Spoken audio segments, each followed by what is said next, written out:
The moment she took off her hat, the entire class froze. No one could believe their eyes. Just days ago, she was the awkward girl everyone overlooked. Now she looked like she'd walked straight off a movie set. But what they didn't know was that she was hiding an even bigger secret. She was actually a princess from a tiny country no one had ever heard of until just a few days ago. Mia used to be completely ordinary, plain looking, always getting picked on. She kept her head down and barely said a word. She was painfully shy. The moment she stepped on stage, she'd get so nervous she felt like throwing up. But on Mia's 16th birthday, her mother dropped a bombshell. Turns out she had a grandmother she'd never met. Mia followed the address on the envelope and ended up at an incredibly lavish mansion. A butler in a crisp suit led her inside. Mia, being her usual carefree self, tossed her backpack on the floor and plopped down on the couch. The poor butler had to step over her bag. Soon, her grandmother appeared. She was elegant and refined. Standing next to her, Mia looked like a total mess. Shoot, I have something I want to give you.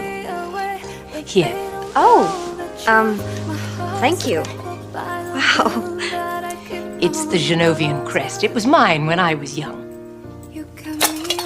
And that was my great-grandmother's. I'll keep this safe. I will take good care of it.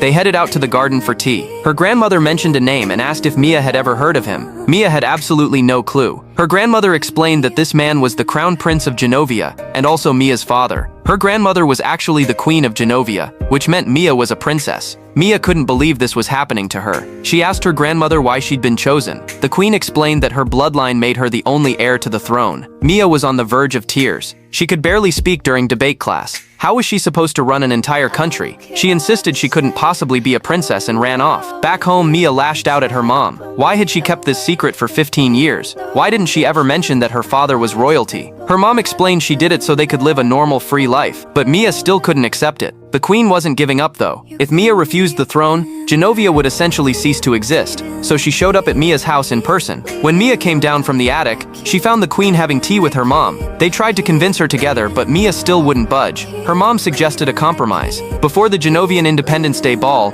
Mia would take princess lessons with the queen. She could make her final decision the day before the ball. Both Mia and the queen agreed to meet halfway, so Mia went back to the mansion with her grandmother. In the car, she couldn't help playing with all the fancy buttons. She'd never been in a car like this before. She even had the driver stop by her friend's house to show off. But at school, Mia was back to being the girl everyone picked on. The cheerleaders made snide comments the second they saw her. The baseball players barely acknowledged her existence. After school, she went to the queen's mansion. While her grandmother was busy with royal duties, restless Mia started playing with a sculpture and accidentally broke off its finger. In a panic, she stuffed the broken finger into the sculpture's mouth. She then went to the queen's room. To prepare for Mia's big makeover,